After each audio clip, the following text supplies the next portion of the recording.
Welcome into another episode of Locked On Phillies. And in today's episode, we're going to look at the future of some of the superstars for the Philadelphia Phillies whose contracts are coming up soon. What do the futures hold for Schwarber, Castellanos, Realmuto, and more? We'll discuss on today's episode.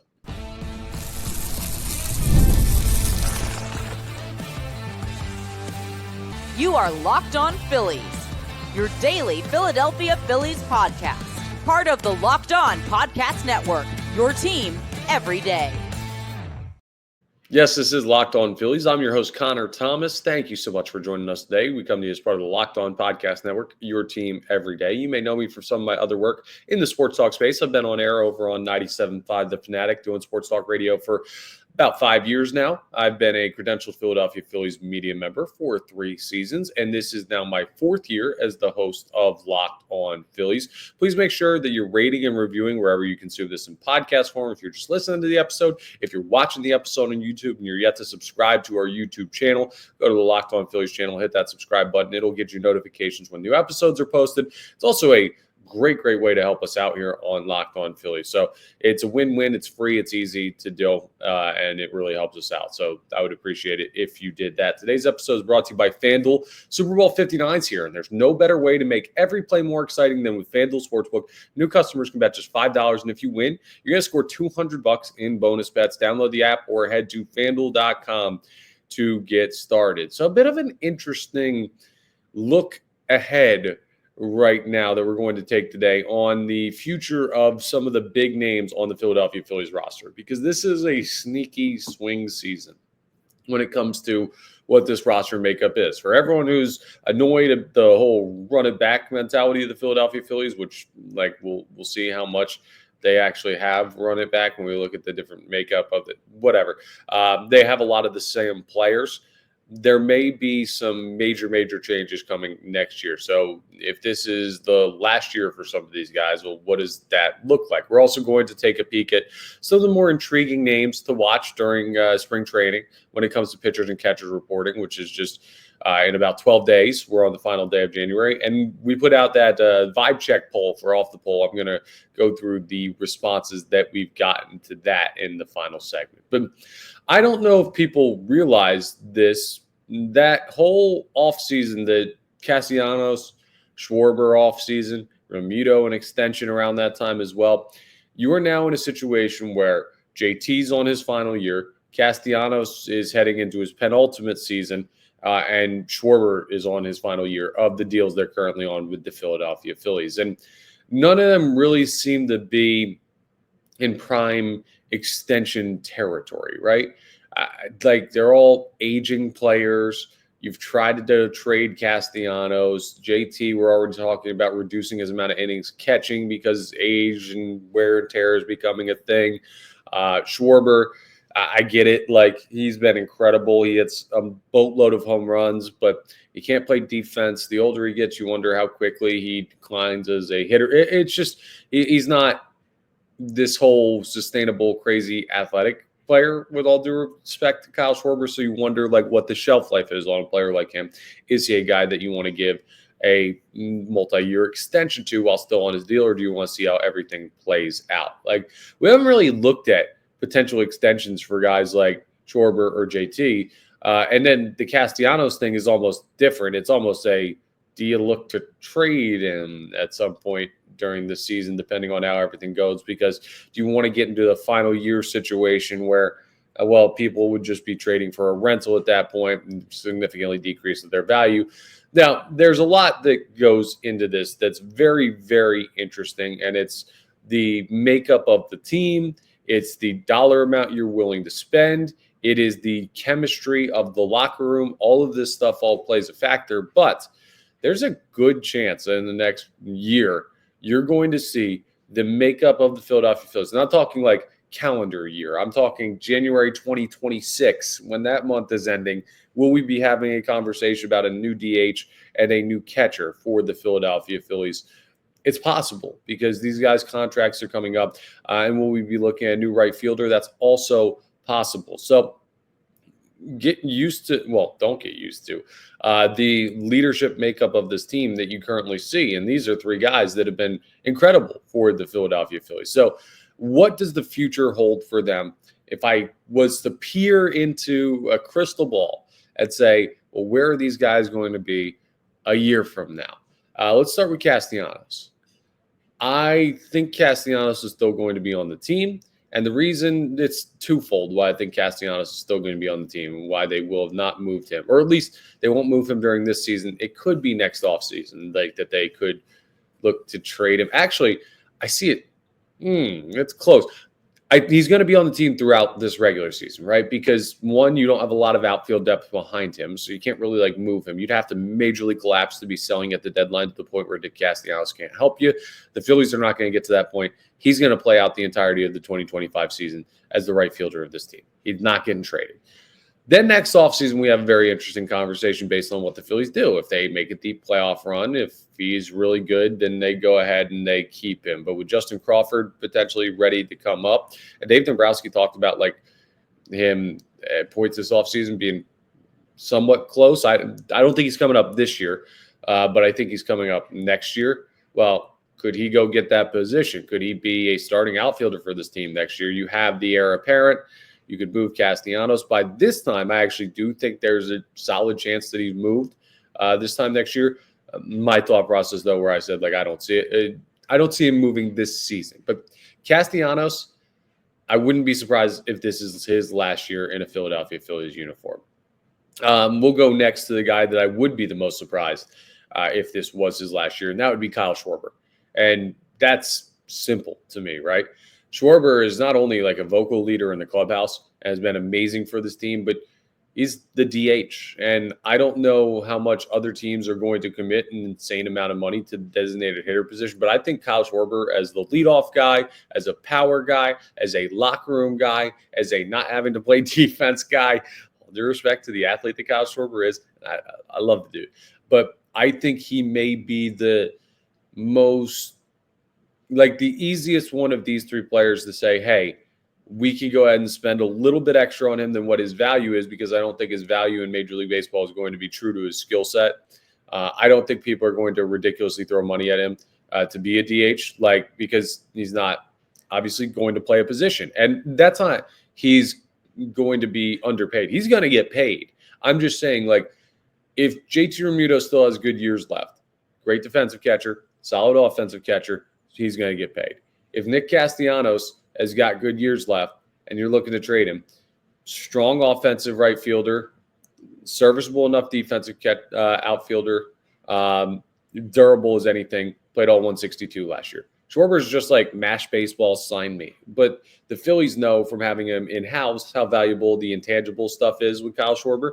So I could see him certainly back. Like, I think that would be a spot where the Philadelphia Phillies want to splurge. And I think Kyle Schwarber is the perfect guy for that spot. Like, as long as he can hit a baseball, I think the Philadelphia Phillies are very, very interested in making him a member of this team. So Castellanos, more likely than not last year in a Phillies uniform for Nick Castellanos. I would guess. These are just guesses. By the way, for the record, I want all three of these guys to stay here as long as possible. I think they're all great players. I think they're all great for the locker room. I think they are winning players. Schwarber, I think more likely than not, he is still here next year and he gets some type of short-term extension, whether that's a year with a club option, 2 years with a club option for a third, something in that type of time frame, I think would fit well for Kyle Schwarber.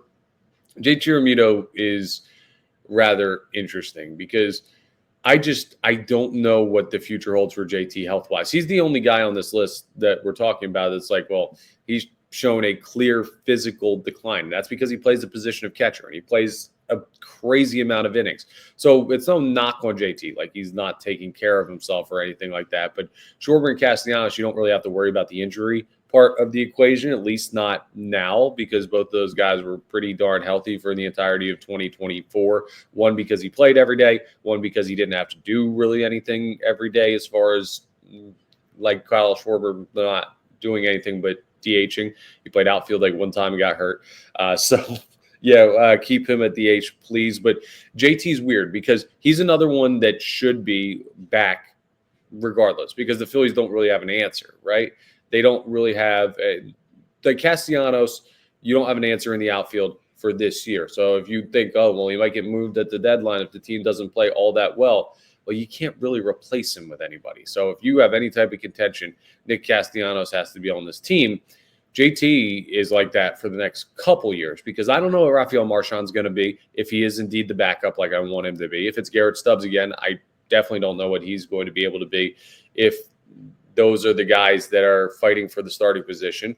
I don't know who you go and get in free agency that you got to hugely spend on. I mean, catcher feels like a position that you're going to have to build from within, and Eduardo Tate is not there yet to be that guy that comes up and replaces JT Realmuto. I think he will be one day, but I don't think you're going to be able to do that next season. So you could have like a stopgap situation. Rafael Marchand could really step into a role. Like I think if Marchand steps into a backup catcher role this year, he also has a pretty good opportunity if he has a strong season to get the Phillies to say, yo, JT, we love you, buddy, but you're breaking down a little bit. We got this young guy. We believe in him. We're going to keep him on a team-friendly, controllable deal, and we're going to let you test free agency. So Rafael Marchand could go from third string in the organization behind Garrett Stubbs to starting catcher of the Philadelphia Phillies in like a calendar year if things break his way. So that's something to keep an eye on.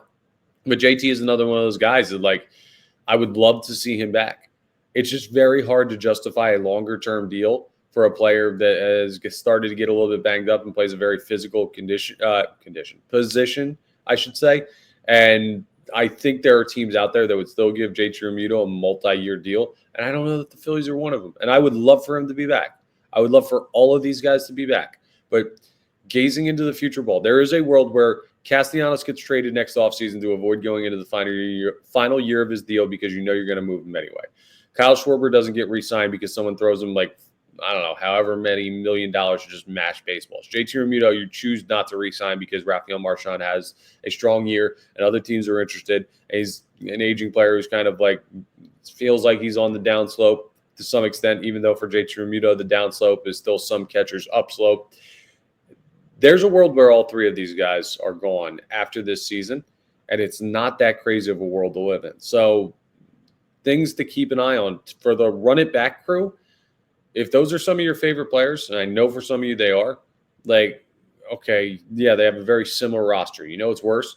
Walking out of this season with a all-star caliber catcher, DH, and right fielder, and walking into the next one with unproven guys at all those positions. So enjoy this while we got it, folks. It's just a quick look into what could happen and potential projections for how these situations play out that could lead to this being a very, very important year for this core of the Philadelphia Phillies. I think this is like the back-breaking year one way or another for the Philadelphia Phillies. Either they're going to break the backs of the league around them and say, hey, we've been knocking on the door for a while. We're going to finally take what we deserve. Or it's going to be back-breaking for the fan base and that, man, these guys are going to start leaving the organization. They didn't get it done. And now what do we have to look forward to? You kind of got to retool. So we'll keep an eye on that. But I thought it was very interesting where we just discussed a little bit about some of the big names and guys that are heading into a big season that could really affect their future with the club. Coming up next, we're going to talk more about from the stars to the lesser known. What are some pitchers, or who are some pitchers, I should say, that will be reporting to training camp in a couple weeks that you should keep an eye on that are very, very interesting as far as roles, as far as finding a spot on the major league, not rotation, but bullpen. We'll discuss that coming up as we continue today's episode. Let's talk about FanDuel first, because attending NFL playoff games is an unforgettable experience that brings fans together. It's absolutely crazy. And we are now to the granddaddy of them all. We are now to the greatest playoff game you can hope for. We are in a situation where the Philadelphia Eagles are heading to the damn Super Bowl. Super Bowl 59 is here. One game, two teams, endless possibilities, and there's no better way to make every play more exciting than with FanDuel Sportsbook. Whether it's predicting the first touchdown, calling the MVP, or even betting on the coin toss, FanDuel makes it easy to get in on the action with live betting all game long. You can adjust your bets as the game unfolds and feel the thrill from kickoff to the final whistle. The live betting feature lets you stay involved no matter what happens on the field, and the app is super easy to navigate. Plus, knowing that you can place a $5 bet and potentially win $200 in bonus bets for the Super Bowl, that's the icing on the cake. Download the app or head head to FanDuel.com to get started. Bet just $5, and if you win, you'll score $200 in bonus bets. That's FanDuel.com. Bet with FanDuel, the official partner of Super Bowl 59. All right, let's discuss some of the pitchers that you need to know, or rather the pitchers and catchers that you need to know, because, man, catcher is a very intriguing position this year as well. One of the big camp battles is going to be the backup catcher position. Is it going to be Garrett Stubbs again? Will Rafael Marchand finally take away Garrett Stubbs' position as the backup to JT Realmuto? So first and foremost, those are two names to be laser focused on. That very well could be it's the second biggest position battle. Center field is the number one position battle, but we'll talk about that when the position players get down there. For pitchers and catchers, that's the biggest storyline, right? Can Garrett Stubbs hold on to his position? Can Rafael Marchand unseat him from that position and take over and lead Garrett Stubbs going to AAA? And something a lot of Phillies fans have wanted to see since the Arizona Diamondbacks pool comments that Garrett Stubbs made in the NLCS in 2023. We'll see how that all plays out. But it will be a very intriguing look at who's going to be JT Realmuto's safety net in 2025. My nod is to Marchand. I think that's going to be the better option for the Philadelphia Phillies. But again, he's got to go out there and take it, and he's on the outside track because Garrett Stubbs has been on this team the past couple of years. So we'll see how that plays out.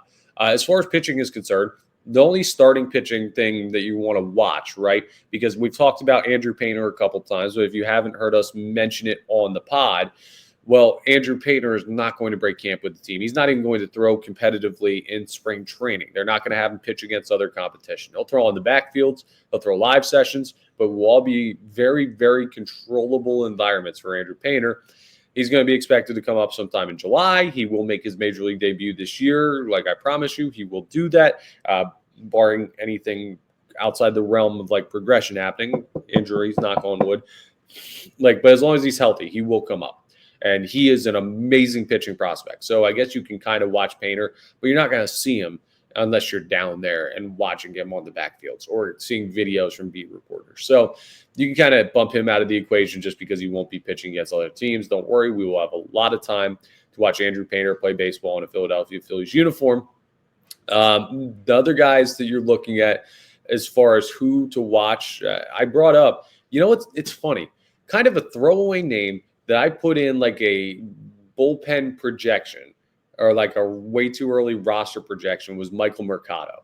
And now the whole Michael Mercado could potentially be the final arm in the bullpen thing is starting to gain steam. I threw that out there like a month ago, so I don't want to be the hashtag you heard it here first guy, but you might have. The only reason I put him in the back end of the bullpen is because I've had the Phillies is 7 guys locked down, an 8th spot open. Who's going to take that spot? Well, they'll probably sign somebody, but for the time being, let's just throw in eeny, meeny, miny, mo, Michael Mercado as far as a guy that could round out the bullpen. And he was a guy that there was debate as to whether he'd be a starter at the next level, whether he's better in the bullpen in like these smaller outings where he doesn't have to. He throws hard. Then we'll throw even harder out of the bullpen, right? Because anytime you put these guys in these condensed roles, you're getting more effort than what you get when the guy thinks, I got to go 4, 5, 6 innings. Maybe he fits better in the bullpen. Maybe that is his spot. He's going to have to earn it. He's not going to be given that opportunity. Like, he'll have to look good in the spring training, but maybe I nailed it, and maybe he's going to be the guy that goes into the bullpen. I don't know. Intriguing. We will see how that all plays out. The closing role is going to be very interesting. To me, the closing role can be had by 4 people, right? As things stand right now, they could still sign somebody, right? But as things stand right now, there are 4 potential closers, which is a good thing because the fact that you have 4 guys that you can look at and say, hey, I can trust you to put together a save situation. Number 1 is Jordan Romano. I'm not putting these in any order. I'm just as they come to me in my mind. Jordan Romano is definitely going to get opportunities to try and become the closer of this team.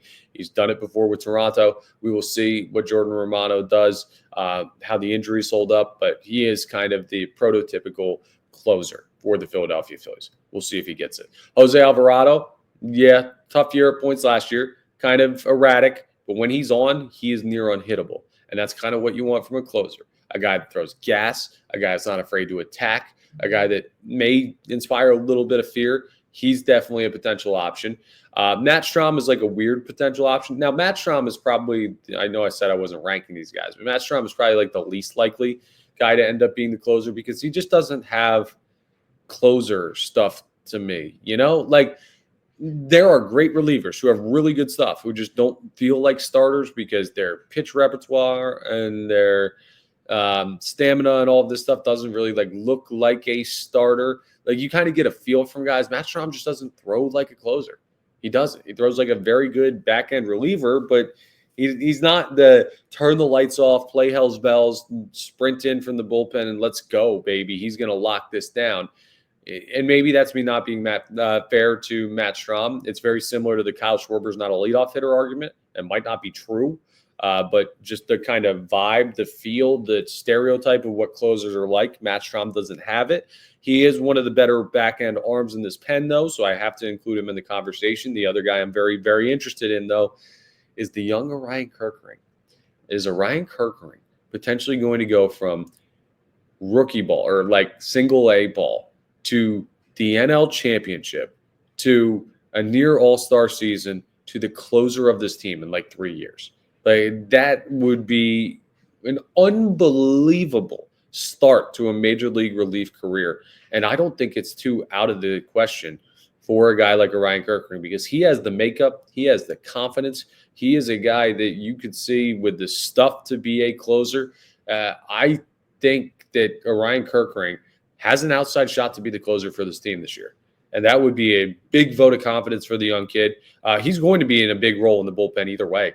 But could he make that next giant step? Well, he made some giant steps in 23 and 24. We will see if he can take the next one in 2025. Coming up next, we got to go ahead and get into the off the poll question, which is the discussion about the vibe check. I put out 4 options. I'm going to kind of break down why I picked the options I did. And because there's 4 and because it's kind of this whole mental makeup of the fan base, there's some really, really interesting responses to that. So we're going to break that down and see where the fan base is at mentally with this Phillies team as we wrap up today's episode of Locked On Phillies. All right, let's talk about game time because attending NFL playoff games is an unforgettable experience that brings fans together.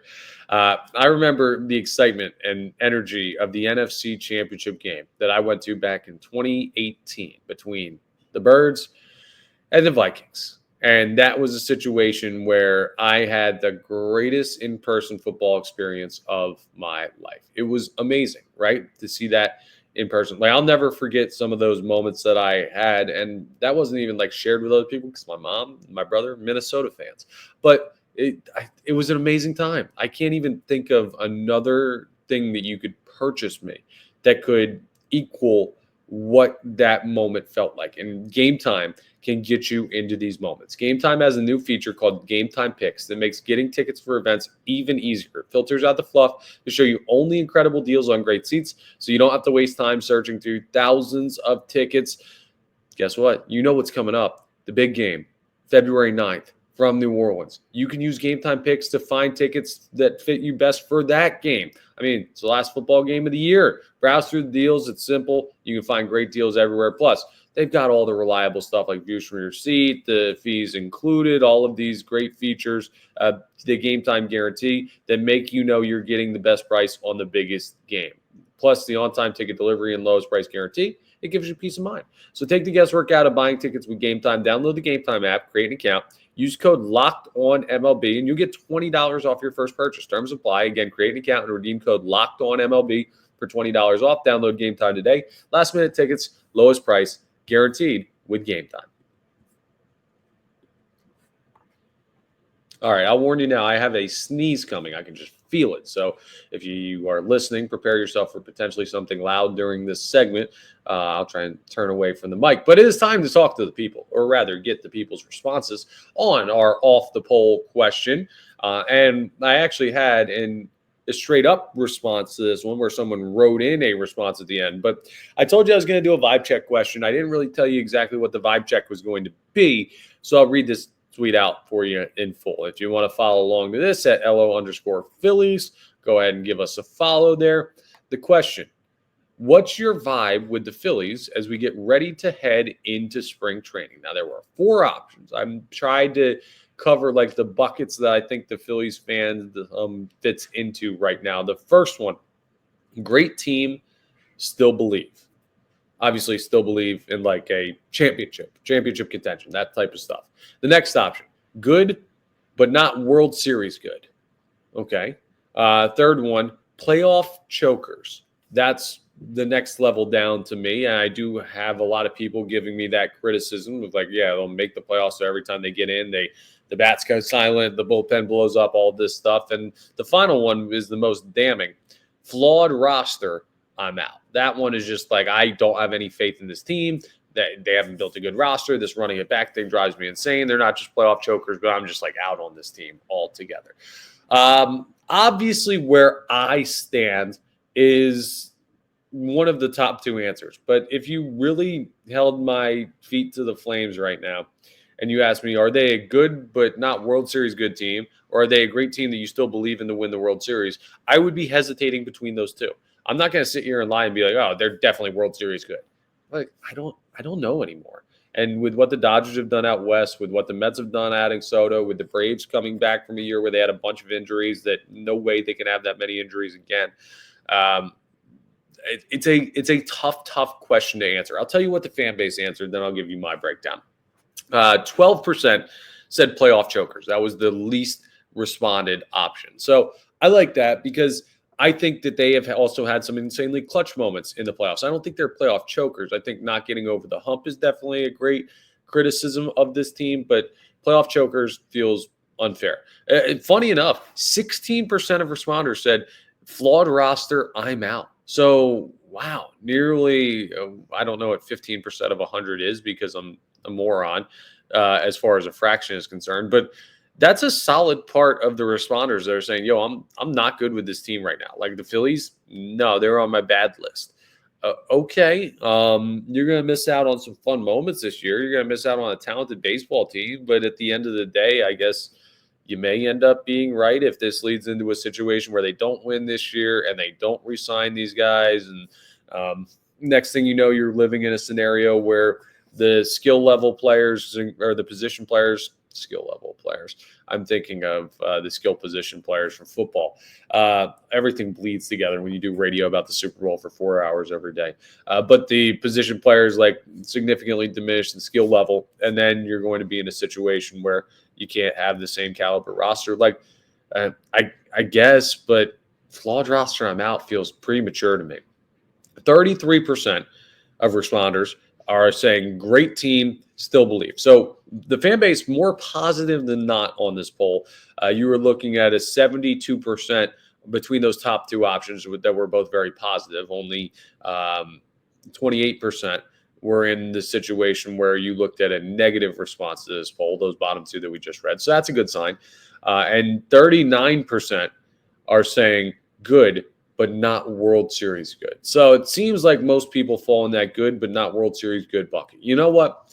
I'm going to tell you, I'm still going to live in that first category, right? But I'm living in that first category with a caveat. The great teams still believe. That's where I'm going to put my vote. And the reason why is because when you look around baseball, I think the Phillies are better than the Mets. I think they're comparable to the Braves when the Braves are healthy, but I think the Phillies have now built a little bit of momentum in the division to say like, okay, we can win this division, even though the Braves were like smoked with injuries last year. I think the Phillies feel pretty confident in their ability to play 162 games. They've been a good World Series. They've been a good regular season team for a couple seasons now. So I think that they're one of the top 2, maybe 3 teams in the National League. I think the American League, you have the Yankees, maybe the Orioles if they ever figure it out, maybe the Guardians if they have another great season. But like, I don't know who those super juggernaut teams outside the Yankees are in the American League. Like, I just don't think there's many World Series competitive teams in baseball. And that can always change based on who gets hot in the postseason. I wouldn't have called the Mets World Series contenders last year, and they played in the NLCS.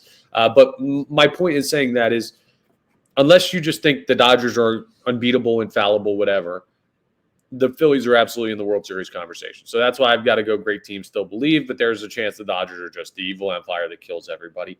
I do like that the fan base is mostly positive. I would have actually expected it to skew more negative based on the comments we get. And we'll round out with this from Jim Evans Jr., who responded and said, as a 50-plus year lifelong fan, I still believe and always will believe. But if we don't do it this year, I believe our roster shakeup isn't going to get us there. We'd need a new vice president of PO. I think he means player operations. I think basically he says we need a new Dave Dombrowski would be his response to that. Listen, this is a big year for the Philadelphia Phillies. We're going to talk about more of that when we get closer to the regular season. But you look at the contracts, you look at some of the position battles, the whole running it back thing, it ain't going to exist much further past this year if this year doesn't get it done. That's all for today's episode of Locked On Phillies. That's all for our episodes for January. So thank you so much for joining us. We are indeed part of the Locked On Podcast Network, your team every day. Please make sure you're rating and reviewing, hitting that subscribe button on the YouTube. As we get into February, we're going to have spring training baseball this next month, folks. We've made it. This next month, there is baseball going on in Clearwater, Florida. So the long wait is just about over. I appreciate you being with me through it. I can't wait to start previewing spring training and everything like that. So buckle up for February. That's all. I already said that part. I will talk to you on February's first episode of Locked On Phillies, our next episode.